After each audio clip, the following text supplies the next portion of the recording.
இது நேற்று நைட்டுக்கான டின்னரோட mini vlog தான். டின்னருக்கு தக்காளி குருமாவும் பணியாரமும் தான் சுட போகிறேன். அதுக்கு பார்த்தீங்கன்னா கடாயில் 2 டேபிள் ஸ்பூன் எண்ணெய், கடுகு உளுத்தம் பருப்பு, வெங்காயம், கருவேப்பிலை, ஒரு அரை பச்சை மிளகா மட்டும் ஆட் பண்ணி நல்லா வதக்கிட்டு, இதுக்காக ஒரு தக்காளி மசாலா அரைச்சி வச்சுருந்தேன். அதையும் ஆட் பண்ணி நல்லா கலந்து விட்டுறணும்.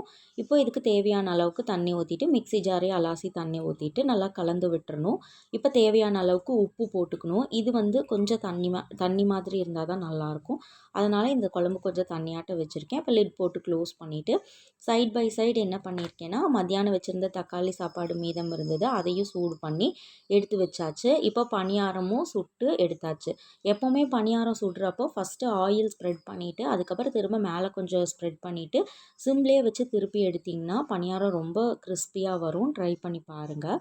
இப்போ சைடில் பார்த்திங்கன்னா தக்காளி குருமாவும் ரெடி ஆகிடுச்சு. ஃபைனலாக கொத்தமல்லி மட்டும் சாப் பண்ணி இறக்கிட்டோம்னா ரெடி. இப்போ பார்த்திங்கன்னா பணியாரமும் அதுக்கு இந்த தக்காளி குருமாவும் நான் வச்சு சாப்பிட்றப்போ அவ்வளோ டேஸ்ட்டாக இருந்துச்சு. இன்றைக்கான டின்னரோட மினி விலாக் இப்படி தான் போச்சு. அவ்வளோதான். பாய்.